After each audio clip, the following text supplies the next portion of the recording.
এই যে কাঁঠাল এসেছে, গ্রামের বাড়ি গিয়েছিলাম, তো গ্রামের বাড়ির কাঁঠাল গাছ দেখেছি কত কাঁঠাল ধরেছে, কাঁঠাল এসেছে, কাঁঠাল এই যে পেকেও গেছে, নরম হয়েছে, এই যে চাপছি পেকে গেছে, ছাড়াচ্ছি, এরপর কোয়া কীরকম, এই যে কোয়া বেরিয়েছে, থালা দিয়েছে মা, থালা নিয়েছি, এরপর একে একে এই যে হাত ভরবার কত, ওরে বাবা কত বেরোচ্ছে কোয়া।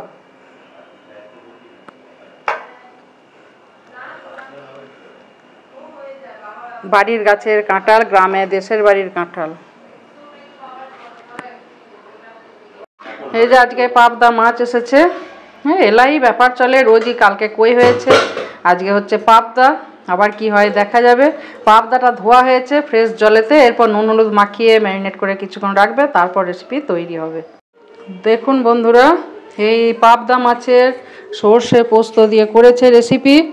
তো আমার মায়ের হাতের এই রেসিপি, আমি অবশ্য নিজে এখানে করছি না, আমি বাপের বাড়িতে এসেছি, আপনাদের সঙ্গে আগের ভিডিওতে শেয়ার করেছি, এই ভিডিওতেও দেখাচ্ছি রেসিপি কেমন হয়েছে। দেখুন, পুরো রেসিপি হয়তো দেখাতে পারলাম না, পরের ভিডিওতে আবার দেখাবো কোনো দিন।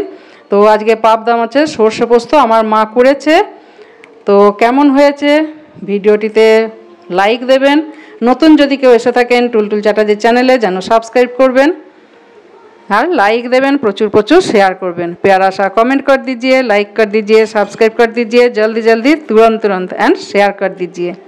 नमस्कार, थैंक यू, भालो थाकुन, सुस्थ थाकुन।